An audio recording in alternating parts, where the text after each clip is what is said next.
हे केशव, मेरा क्या दोष था? गुरु द्रोण ने पूछा। कभी कभी जीवन में हार इसलिए नहीं मिलती कि हम गलत होते हैं, बल्कि इसलिए मिलती है क्योंकि सही होते हुए भी सही समय पर सही निर्णय नहीं ले पाते। जब धर्म और मोह का संघर्ष होता है, तब सबसे पहले मनुष्य का विवेक परीक्षा में पड़ता है। नमस्कार दोस्तों, आज की यह कथा केवल एक युद्ध की कहानी नहीं है। यह उस महान गुरु की वेदना है जिसने संसार को अद्वितीय योद्धा दिए, लेकिन अंत में स्वयं अपने कर्मों और मोह के जाल में उलझ गया।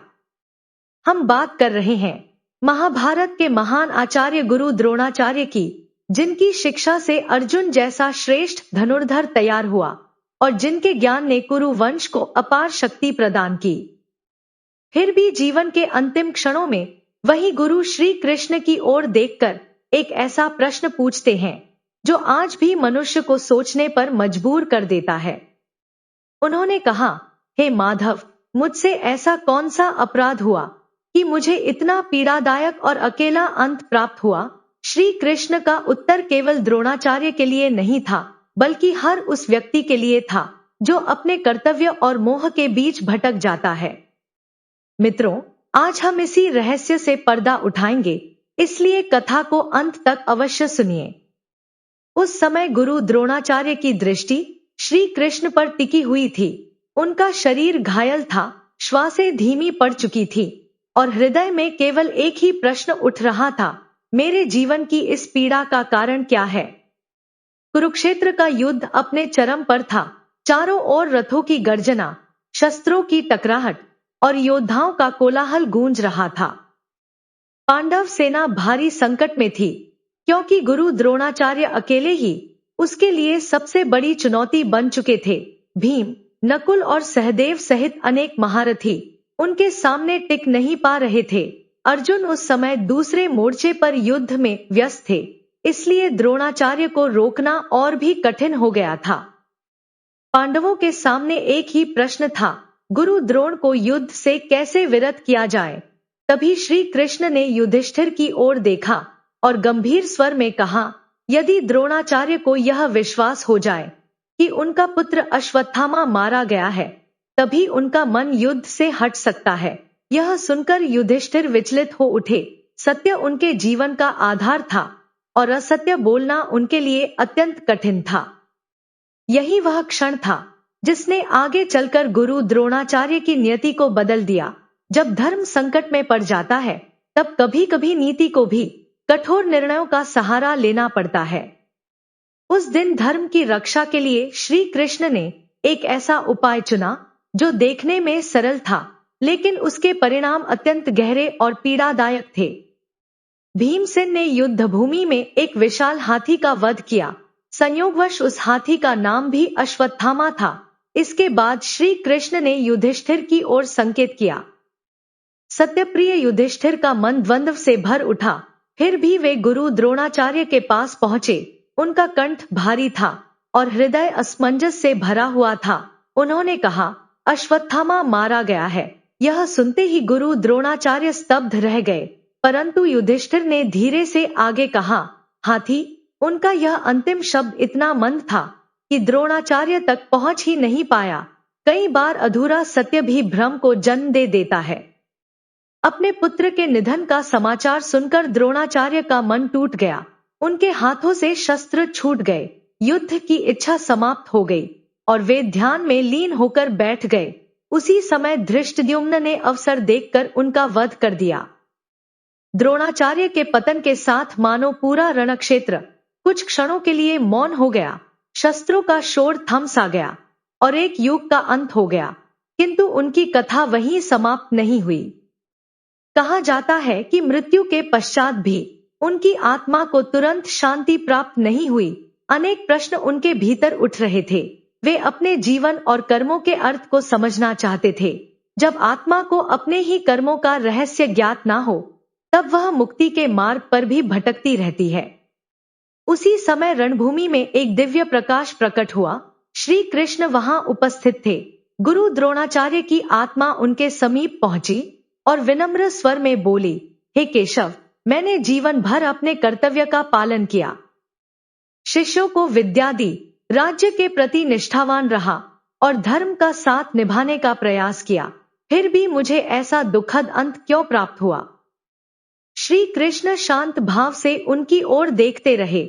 उनके मुख पर करुणा और गंभीरता दोनों विद्यमान थी। उन्होंने कहा, गुरुदेव, प्रत्येक कर्म एक बीज के समान होता है और समय आने पर उसका फल अवश्य मिलता है। द्रोणाचार्य की जिज्ञासा और बढ़ गई। उन्होंने पुनः पूछा, हे श्री कृष्ण, यदि ऐसा है तो मेरा दोष क्या था? तब श्री कृष्ण बोले, आपने धर्म का पालन अवश्य किया, लेकिन क्या हर परिस्थिति में न्याय भी उतना ही निष्पक्ष रहा? यह सुनकर द्रोणाचार्य चिंतन में डूब गए। उन्होंने पूछा, प्रभु, आप किस घटना की ओर संकेत कर रहे हैं? श्री कृष्ण ने गंभीर स्वर में कहा, जब आपने अर्जुन को दिव्य अस्त्रों का ज्ञान दिया, तब आप एक आदर्श गुरु थे। किंतु जब एकलव्य ने आपकी प्रतिमा को गुरु मानकर स्वयं अभ्यास किया और अपनी प्रतिभा से महान धनुर्धर बन गया, तब आपने उससे गुरुदक्षिणा के रूप में उसका अंगूठा मांग लिया। वही निर्णय आज भी न्याय और पक्षपात के प्रश्न खड़े करता है। कुछ क्षणों के लिए वातावरण मौन हो गया। तब श्री कृष्ण ने गंभीर स्वर में पूछा, गुरुदेव, क्या वह वास्तव में न्याय था? जहां किसी की प्रतिभा को रोक दिया जाए, वहां गुरु का धर्म नहीं, बल्कि अहंकार बोलने लगता है। यह सुनकर गुरु द्रोणाचार्य की आत्मा विचलित हो उठी। उनके पास इस प्रश्न का कोई उत्तर नहीं था।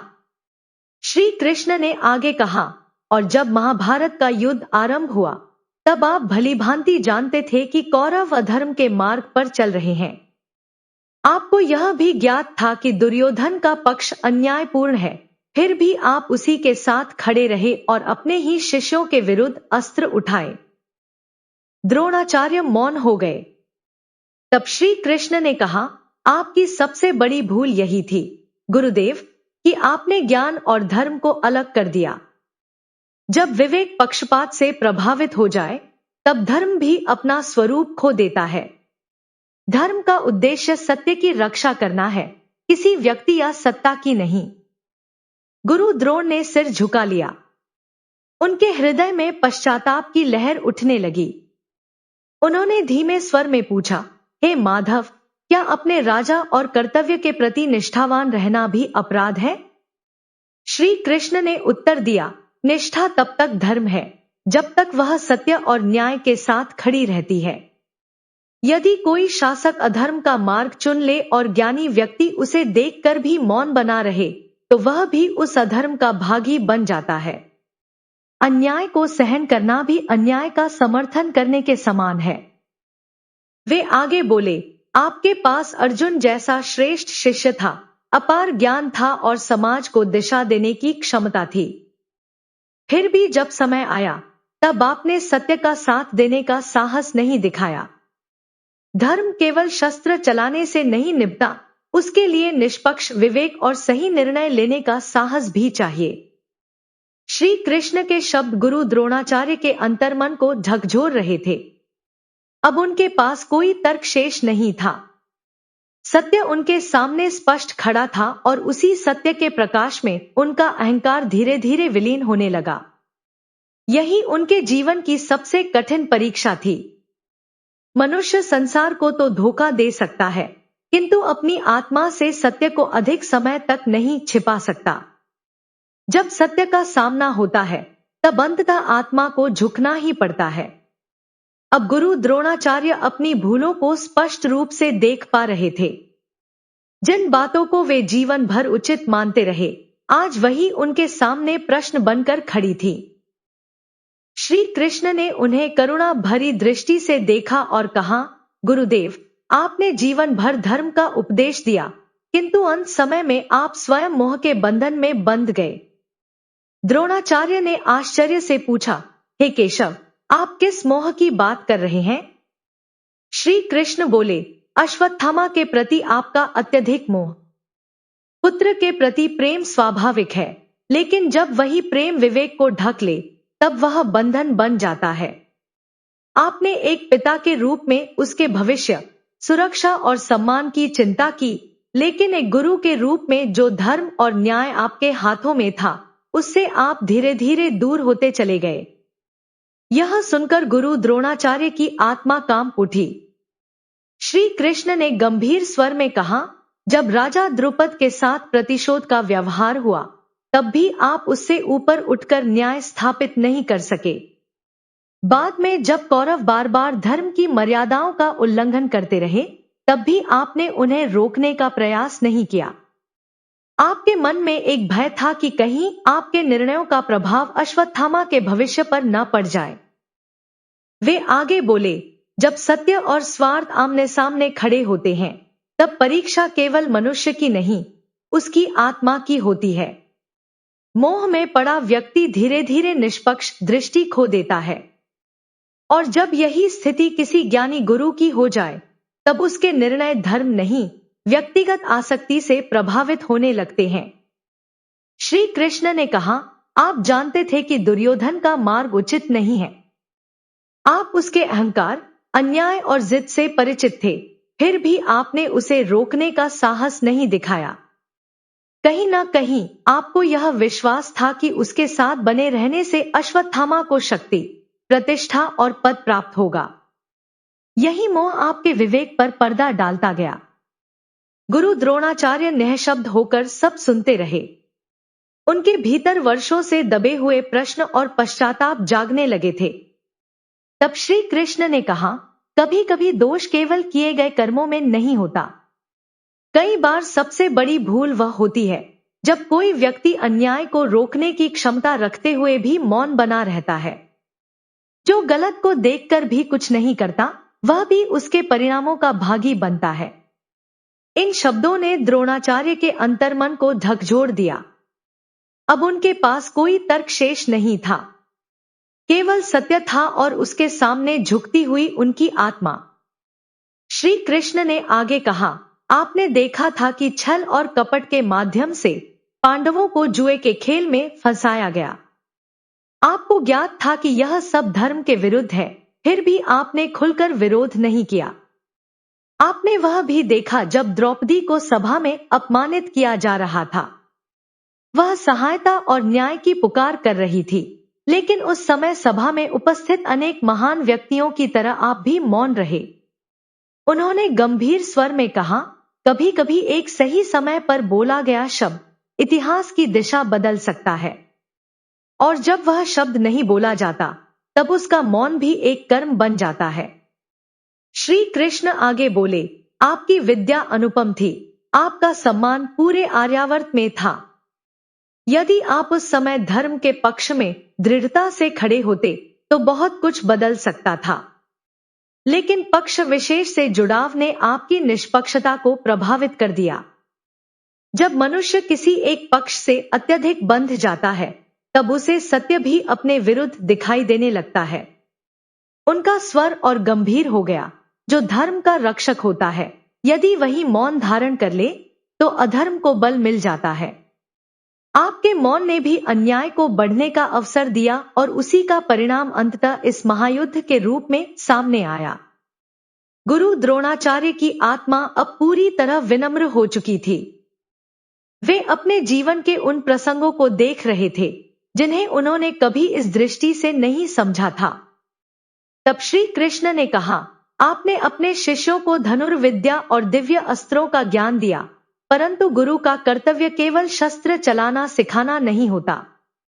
गुरु का धर्म यह भी है कि वह अपने शिष्यों को यह समझाए कि शक्ति का उपयोग कब करना चाहिए और कब उसे संयमित रखना चाहिए। वे आगे बोले, ज्ञान तभी कल्याणकारी होता है जब उसके साथ विवेक जुड़ा हो। यदि शक्ति को सही दिशा ना मिले, तो वही शक्ति विनाश का कारण बन सकती है। अंत में श्री कृष्ण ने कहा, भीष्म पितामह, विदुर और आप तीनों ही सत्य को पहचानते थे, किंतु केवल सत्य को जान लेना पर्याप्त नहीं होता, उसके पक्ष में खड़े होने का साहस भी आवश्यक है। जब ज्ञानी लोग मौन हो जाते हैं, तब अधर्म को बोलने का अवसर मिल जाता है। गुरु द्रोणाचार्य की आत्मा अब शांत होने लगी थी, किंतु यह साधारण शांति नहीं थी। यह उस व्यक्ति की शांति थी जिसने लंबे संघर्ष के बाद स्वयं को सत्य के सामने समर्पित कर दिया हो। रणभूमि का शोर बहुत पीछे छूट चुका था। अब न युद्ध की गर्जना थी, न अस्त्रों की टंकार, केवल आत्मा और विवेक का मौन संवाद शेष था। द्रोणाचार्य ने विनम्र स्वर में कहा, हे केशव, मैंने जीवन भर राजकुमारों को शस्त्र चलाना सिखाया, युद्ध की रणनीतियां समझाईं और अनेक वीर योद्धा तैयार किए। लेकिन क्या मैं उन्हें सच्चा मनुष्य बनाना भूल गया? क्या यही मेरी सबसे बड़ी असफलता थी?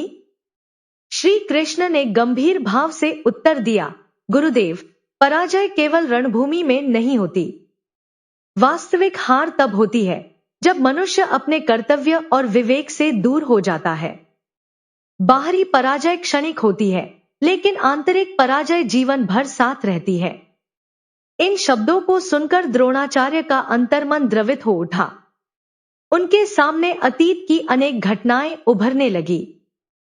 उन्हें एकलव्य का त्याग याद आया, अर्जुन के प्रति विशेष पक्षधरता याद आई, द्रुपद के साथ हुआ व्यवहार याद आया और वह सभा भी स्मरण हो आई जहां द्रौपदी अपमानित हो रही थी और वे मौन बैठे रहे थे। उन्होंने पश्चाताप से भरे स्वर में कहा, मैं चाहता तो बहुत कुछ बदल सकता था, लेकिन मैंने मौन रहना चुना। मुझे अपने पद, सम्मान और प्रतिष्ठा के खोने का भय था। श्री कृष्ण बोले, जो व्यक्ति प्रतिष्ठा बचाने के लिए सत्य का साथ छोड़ देता है, अंततः वह दोनों खो देता है। सत्य के मार्ग पर चलना कठिन अवश्य है, पर उसके बिना जीवन का आधार ही समाप्त हो जाता है। द्रोणाचार्य ने पूछा, हे माधव, क्या मेरे लिए प्रायश्चित का कोई मार्ग शेष है? श्री कृष्ण ने करुणा से कहा, प्रायश्चित का श्रेष्ठ अवसर जीवन में ही होता है, किंतु अपनी भूल को पहचान लेना भी आत्मशुद्धि की शुरुआत है। सत्य का बोध ही मुक्ति की पहली सीढ़ी बनता है। यह सुनते ही द्रोणाचार्य की आत्मा का बोझ हल्का होने लगा। उन्होंने स्वीकार कर लिया कि उन्होंने महान शिष्य तो बनाए, लेकिन हर स्थान पर उन्हें धर्म और विवेक की दिशा नहीं दे पाए। उन्होंने योद्धा तैयार किए, परंतु हर किसी को चरित्र की शक्ति नहीं सिखा सके। तब श्री कृष्ण ने कहा, जो केवल सफलता का मार्ग दिखाए वह शिक्षक कहलाता है, लेकिन जो सत्य, साहस और धर्म का मार्ग दिखाए वही वास्तविक गुरु होता है। वे आगे बोले, आज भी संसार में ज्ञान देने वाले अनेक लोग मिल जाएंगे, पर सत्य के पक्ष में खड़े होने का साहस सिखाने वाले बहुत कम होते हैं। अन्याय आज भी होता है, अत्याचार आज भी होते हैं, और अनेक लोग उन्हें देखकर मौन रह जाते हैं। इसलिए यह कथा केवल एक युग की नहीं, हर युग की कथा है। श्री कृष्ण ने कहा, इतिहास केवल उन लोगों को याद नहीं रखता जिन्होंने गलत किया, वह उन लोगों को भी याद रखता है जिन्होंने गलत होते हुए देखा, समझा, लेकिन उसके विरुद्ध आवाज नहीं उठाई। धीरे धीरे वातावरण बदलने लगा। रणभूमि का दृश्य विलीन होने लगा और उसके स्थान पर एक दिव्य प्रकाश पथ प्रकट हुआ। द्रोणाचार्य की आत्मा उस ओर बढ़ने लगी। जाते जाते उन्होंने अंतिम बार श्री कृष्ण की ओर देखा और कहा, हे केशव, क्या आप मुझे क्षमा करते हैं? श्री कृष्ण ने शांत स्वर में उत्तर दिया, क्षमा वही मांग सकता है जो अपनी भूल को स्वीकार कर चुका हो। आपने सत्य को स्वीकार कर लिया है, यही आपकी सबसे बड़ी विजय है। अब द्रोणाचार्य किसी पद, उपाधि या संबंध से बंधे नहीं थे। वे केवल एक जागृत आत्मा थे जो ज्ञान और बोध के प्रकाश की ओर अग्रसर थी। श्री कृष्ण उन्हें जाते हुए देखते रहे। उनकी आंखों में करुणा थी और मुख पर गहरी शांति। उन्होंने धीमे स्वर में कहा, जब भी धर्म कमजोर होगा तब केवल अधर्म करने वाले ही नहीं, बल्कि सत्य जानते हुए भी मौन रहने वाले लोग भी उसके लिए उत्तरदायी होंगे। अन्याय की शक्ति केवल उसके करने वालों से नहीं बढ़ती, बल्कि उन लोगों से भी बढ़ती है जो उसे रोक सकते हैं और फिर भी चुप रहते हैं। और अब यह कथा हम सबके सामने एक प्रश्न बनकर खड़ी होती है, जब जीवन में धर्म और अधर्म का सामना हो, तब हम किस मार्ग का चयन करते हैं, मौन का, साहस का या सत्य का? श्री कृष्ण के ये विचार वातावरण में गूंज ही रहे थे कि तभी अर्जुन वहां पहुंचे। उनका धनुष ढीला पड़ चुका था और उनके चेहरे पर गहरी व्यथा दिखाई दे रही थी। उन्होंने भावुक स्वर में पूछा, हे केशव, क्या मेरे गुरु के अंत में मेरा भी कोई दोष है? क्या मैं उस घटना का कारण बना? श्री कृष्ण ने स्नेहपूर्वक उनकी ओर देखा और कहा, हे पार्थ, किसी व्यक्ति का अंत किसी एक घटना या एक वाक्य से निर्धारित नहीं होता। वह उसके जीवन भर किए गए निर्णयों, चुनावों और कर्मों का परिणाम होता है। जो व्यक्ति लंबे समय तक मोह, पक्षपात और मौन को अपने जीवन का आधार बना लेता है, उसकी नियति धीरे धीरे उसी दिशा में आकार लेने लगती है। उन्होंने आगे कहा, जीवन की बड़ी घटनाएं अचानक नहीं घटती, वे छोटे छोटे निर्णयों से बनती हैं, जो समय के साथ मिलकर भाग्य का स्वरूप धारण कर लेते हैं। अर्जुन की आंखों से अश्रुधारा बहने लगी। उन्होंने व्यथित स्वर में कहा, हे केशव, लेकिन वह वचन तो मैंने कहा था। क्या मैंने ही अपने गुरु को भीतर से तोड़ दिया? श्री कृष्ण ने शांत भाव से उत्तर दिया, हे पार्थ, तुम केवल एक माध्यम थे। किसी घटना का कारण हमेशा वह नहीं होता जो सामने दिखाई देता है। वास्तविक कारण उन निर्णयों में छिपा होता है जो वर्षों तक मनुष्य के जीवन को दिशा देते हैं। गुरु द्रोण का पतन किसी एक वाक्य से नहीं, बल्कि उनके मोह और पक्षपात से निर्मित हुआ था। जब कोई व्यक्ति अपने प्रिय संबंधों को धर्म और न्याय से ऊपर रख देता है, तब वही संबंध उसकी सबसे बड़ी परीक्षा बन जाते हैं। अर्जुन ने गंभीर स्वर में पूछा, तो क्या गुरु द्रोणाचार्य पूरी तरह दोषी थे? श्री कृष्ण मुस्कुराए और बोले, इस संसार में कोई भी व्यक्ति पूर्णतः दोषी नहीं होता और न ही कोई पूर्णतः निर्दोष। हर मनुष्य अपने कर्मों, परिस्थितियों और निर्णयों के बीच यात्रा करता है। उसके जीवन का परिणाम उन्हीं चुनावों से निर्मित होता है। फिर उन्होंने कहा, आज तुमने केवल एक महान गुरु का अंत नहीं देखा है, तुमने उस सत्य को भी देखा है जो हर युग में मनुष्य को चेतावनी देता है। केवल सत्य को जान लेना पर्याप्त नहीं है, उसके पक्ष में खड़े होने का साहस ही वास्तविक साधना है। उस रात अर्जुन को विश्राम नहीं मिला। बाहरी युद्ध से कहीं अधिक बड़ा संघर्ष उनके भीतर चल रहा था। वे स्वयं से प्रश्न कर रहे थे, यदि कभी मैं भी मोह में बंध जाऊं, यदि मैं भी सत्य जानते हुए मौन रह जाऊं, तो क्या मेरा मार्ग भी वही होगा? उसी समय उन्हें श्री कृष्ण के शब्द स्मरण हुए, जो अपने भीतर के भय, मोह और भ्रम पर विजय प्राप्त कर लेता है, वही जीवन के सबसे बड़े युद्ध में विजयी होता है। अब अर्जुन सब समझ चुके थे। उन्हें ज्ञात हो गया था कि युद्ध केवल शत्रुओं से नहीं लड़ा जाता। सबसे कठिन युद्ध अपने लोभ, आसक्ति, भय और पक्षपात के विरुद्ध होता है। उन्होंने उसी क्षण संकल्प लिया कि अब उनका गांडीव केवल विजय प्राप्त करने के लिए नहीं उठेगा, बल्कि न्याय और धर्म की रक्षा के लिए भी उठेगा। अगले दिन श्री कृष्ण ने सभी पांडवों को अपने पास बुलाया। उनका स्वर अत्यंत गंभीर था। उन्होंने कहा, तुम सबने एक महान आचार्य का अंत देखा है, लेकिन उससे भी महत्वपूर्ण प्रश्न यह है कि क्या तुमने उस घटना में अपने भविष्य की झलक देखी है? सभी मौन हो गए। श्री कृष्ण आगे बोले, जब किसी समाज में लोग अन्याय को देखते हुए भी चुप रहते हैं, तब समझ लेना चाहिए कि वहां अधर्म को बढ़ने का अवसर मिल चुका है। मौन का अपराध अक्सर दिखाई नहीं देता, लेकिन उसके परिणाम दूर तक जाते हैं।